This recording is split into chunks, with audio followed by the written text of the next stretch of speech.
What's up, folks? Maximilian here, and welcome back to Ultimate Marvel vs. Capcom 3, The Online Warrior, Season 2, Episode 26. In the previous episode, I was talking about some of the special aspects of Ultimate Marvel 3, especially when it comes to team synergy and combining certain combinations of characters together to get some of the most powerful options in the game. If you guys want to check that out to understand what makes these things so powerful in higher level competition, check out the annotation at the top right to watch the Best Teams episode, which was number 25. But today's going to be a pretty special one.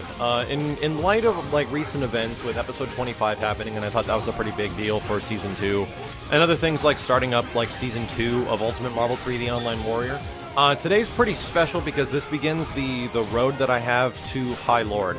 And this is the highest rank I've ever been in Ultimate Marvel 3, or even the Marvel vs. Capcom 3 series. Even with the original game that I played quite a bit, I never made it past First Lord, and it's taken me quite some time to get to First Lord, or to get past First Lord in Ultimate, mostly because the level of competition was much greater when this game initially came out, and I just was not prepared for it.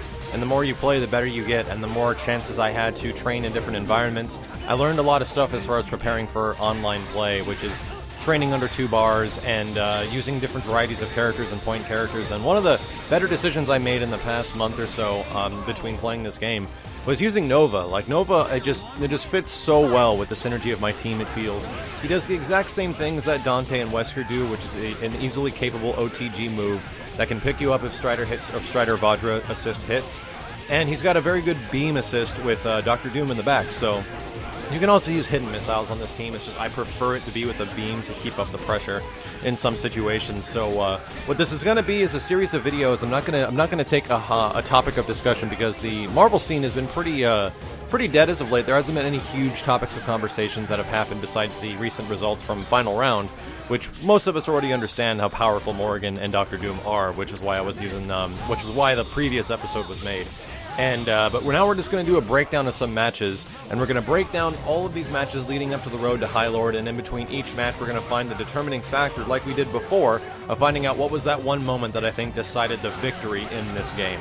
So for the first one, going up against a pretty high-ranked player, and you don't see that many Magnetos that are able to excel at doing things like this. Essentially, Magneto ends up being one of the more difficult characters in Ultimate Marvel 3, and as long as you can consistently land combos like you're seeing right now, dude, if you can use Magneto online, you are doing very well. Strider's definitely going to go down from this. I don't know if there's much hope for Dr. Doom to come back with that little bit of health and X Factor, although weirder things have happened. Nope, that's absolutely it. I have no idea what happened at the start of that. But let's look back at this match and see what the hell actually happened. Around halfway through this game, after Nova died, Strider gets Magneto after a command grab and being snapped in, and is able to TAC up into Dr. Doom. Sadly, I missed one of the jumping mediums with Doom in this TAC, and it results with Magneto falling out of the combo. If I was able to finish this combo, it might have been a much different story because it would have resulted with a lot of meter left on my team, and Strider most likely would have been alive to tag in Doom to actually result in the final battle, which is essentially the 2 versus 2, where Doom, as soon as he touches the next character, does X Factor and Strider cleans up the rest. This next game going up against another Nova, a Frank West and a Super Skrull. This is a good example of I really like the Nova versus Nova mirror match. It's awkwardly interesting because you know their approach of attack, you know what they want to do, and Nova controls the bottom 50% of the screen so much that it's pretty freaking hilarious. And in this situation, he's got an extremely good assist to go with him, which is Frank's Shopping Cart, and I have Dr. Doom Plasma Beam, hopefully to get that out of the way, but I get the first air grab, and if I can convert this into something at least damaging, then we might be able to get into a further combo. Imagine I'm going to have to go for a TAC here. That's what I would do now, and yes, Doom's going to go up, and if I finish this combo, there's a good chance he might not survive. And if you see there, I use the flight into light and then medium because it's online and it's a better chance of it landing. Essentially, I'll sacrifice 10,000 points of damage online in order to guarantee that I might actually land the combo. In that situation there, Frank came in and he did a push block. I'm actually looking for a guard break setup where I can dash in, and I just realized he's using Frank and Super Skrull, which means he's trying to do this setup, and oh my god, he did standing S and he was trying to do camera to take the picture. That's one of the most deadly combinations in the game, I feel, is because Skrull's super does so much damage, and if you can tag him in easily and then bring in Frank for the remainder, oh my god, dude, Frank immediately gets like level 4, and it's a huge problem. I actually think the problem on this guy's team isn't Super Skrull, it isn't Nova. All those characters, and actually Nova is probably another great example of a character with a huge ball super that leads into a ton of hits that leads into Frank to level up, just like Skrull does. So that's his plan. His entire plan on this team is to get Frank to level 4 or 5 and then dominate for the rest of the round, because in all honesty, when Frank is that high of level, he does not lose very often. So with a couple of foots to the face, I don't think he's going to survive the remainder. Oh my god, but it hurts my eyes. It really does hurt my eyes when I miss that jumping beam, guys. I'm not going to lie. So Finger Lasers, finish it up, bring in Strider for the remainder, use X Factor immediately, and the whole point of this is to not let the other guy play, to hit as much damage, and to not ever even let him get out of all this mix-up situations, because Strider is that fast and that deadly. If we go back and look at this match, the moment that I think definitely sealed it was when Frank was able to get the TAC into Super Skrull, who went into He Loves Me Super, and then immediately after, he drops down and misses the picture. He misses the camera to level up immediately to level 4, so that was absolutely the moment, and I almost guarantee if he hit that, he probably would have won this game.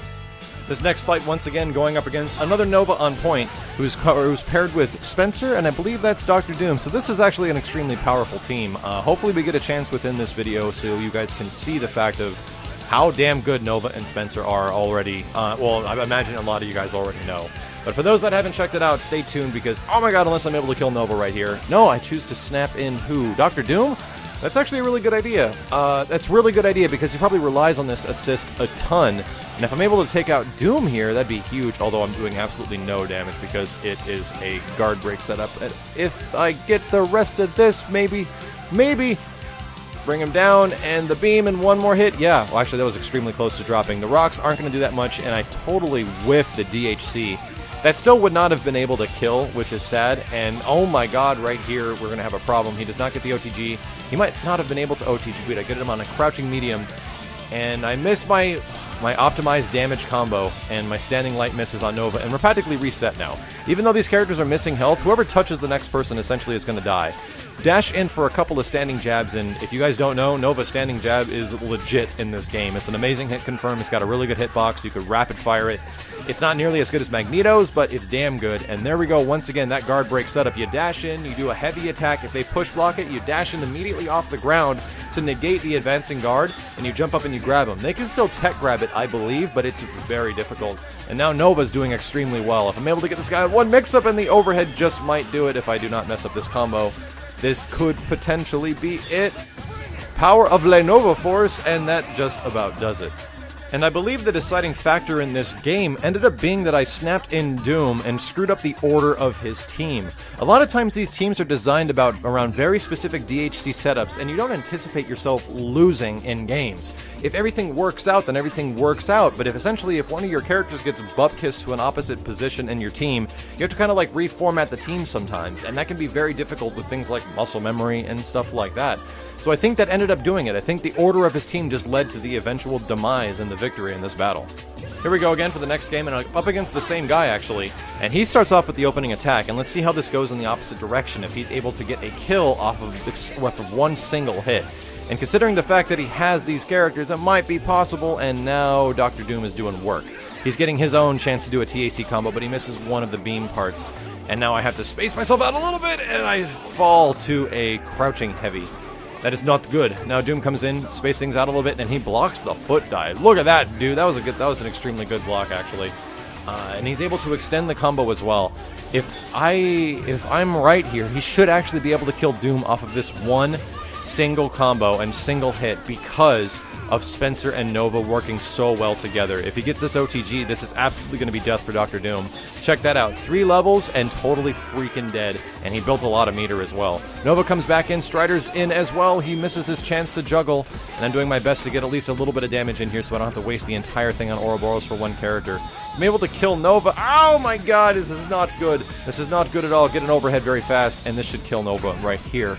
So I have about 50% X Factor left. Spencer's coming in. If I'm able to activate without him doing like a bionic arm and go for a reset into... Oh my god.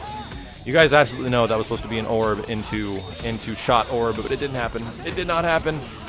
And once again, I did not get the wall bounce, and I'll just go into orbs here, and we might actually be able to kill Spencer. This might be okay. The most dangerous thing is the fact that he can be mashing Bionic Arm right now, and he will actually get something out of it because he can X-Factor. But we actually have a chance at this point because Strider and Doom actually, I think... Oh, never mind. Never mind everything I said, because if you have a good guard break setup or an X-Factor guard cancel, he is absolutely going to die. Doom kills his best friend, puts him in the blender, and it's going to taste like Ninja. And I think this game absolutely was won off of that combo with Spencer and Nova in the when he was fighting Dr. Doom. Because even in that situation, the Doom did not lose any life. He blocked one attack, counter-attacked, and was able to take out an entire life bar with just 2 characters. And he built a lot of meter in the process, and I imagine it only cost like maybe 2, if not even 2 bars. So this goes to show you how powerful these characters are together, and how Spencer as a combo assist is literally one of the best in the game. This next fight going up against another Magneto player, and somebody that I think I've run into quite frequently in this rank of around First Lord to Third Lord to High Lord and stuff like that. He also uses Dormammu and Dr. Doom, so this is an extremely powerful team. If not, I think this is Filipino Champ's team. The threat on this team, in my opinion, is actually Dormammu. And if you let Dormammu just manhandle you, oh dude, it's going to be so hard to get in there, especially in an online environment. But at the moment, you would think that it's Magneto, and I might actually change my mind right now because Nova is totally freaking dead, and Nova just got scooped up pretty hard. So Doom comes in, I block the incoming mix-up, block the next mix-up, he blocks the foot dive, and now it's all about spacing and getting Strider in as soon as possible to hope that he goes into a flight of some kind. And wow, the fire carpet was still down there. How weird was that? What I need to understand is that the fish hook is so good with Dormammu that if he jumps up back, if he jumps or hyper jumps up back, he's in a jump or dash down forward once again, and it's extremely hard to do anything about it. But I get a quick combo in the air, land it with the foot dive to put him onto the ground and bring him back into the corner. I don't know if there's anything else I can do about this except maybe tag in Doom or just completely whiff it and go for an American reset. In a lot of situations, Doom's crouching light, if they do roll to the opposite direction, will catch them. So that's something that's really good to know, that it's got some pretty damn decent range. Magneto comes in and he forgets that the Vajra assist is there, and he gets the mix-up. So, and I get the mix-up. So now I missed the X-Factor opportunity. He's probably going to X-Factor this one as well, which will leave Strider in a very bad position, if not almost completely dead, and he is still alive. So we have a chance. We have a chance. Those missiles are coming out way faster than they normally would because of X-Factor. I'm going to throw this out and probably... Oh, I was in a DHC into Strider. And there we go. There it is. So it actually hits Dr. Doom, and I get an opportunity to get some extremely good damage here. Put him in the corner and probably do an empty jump setup here very soon. Oh, ow, I got Magneto, so I chose to dash a whole bunch, and he tags in Magneto, gets a Disruptor. And this is actually a pretty difficult fight for Strider, mostly because Disruptor just stops everything. It just ruins him, it does really good chip damage, and it's about getting that one opportunity to get your assist in, or the beam assist, and to land a hit, and there we go, we did it. So Dr. Doom's coming in now. This is actually looking fairly good for myself. He tries to do finger lasers, and Strider's got so much red health, I might just tag in Doom at the moment. He anticipates a teleport, I don't do it, and even if I block anything from him right now, it's probably going to be death. And if you see what I did there, I actually teleport with the beam to make the Vajra kick safe, so that's not a bad setup. So let's look back and see what the heck happened in this game. I think that one moment that solidified the victory in this match was that one crouching light with Doom that went into a reset even after I missed my combo. It's also the fact that Doom and Strider alone, even with Nova dead, were able to take out one character, kind of resetting everything in a way. As long as you were able to take out one character with the remaining 2 characters you have, you can kind of think of it as a reset at that point, even no matter how much health the rest of the other opposition has. So that was definitely the moment in this situation, was one part where he was either trying to jump or trying to get into an attack, and even after the dropped combo, got picked up and Dormammu died. So hopefully you guys enjoyed a little bit of the road to High Lord. We'll be back with more in part 2 next week. We'll be looking forward to a bunch of high-ranked matches with a bunch of the best players, essentially the top 150 in Ultimate Marvel vs. Capcom 3 online on Xbox 360. And for you guys that are also looking forward to the release of Injustice next week, check out GameStop in Northridge Mall in Southern California. I'll actually be doing a little bit of an event for them on the midnight launch of the game Monday night. It starts around 9:30, so anyone that just wants to come chill, if you want to pre-order a copy of the game, that would probably help them, so you make sure you get a copy. Last time I heard, they're actually at capacity for that store.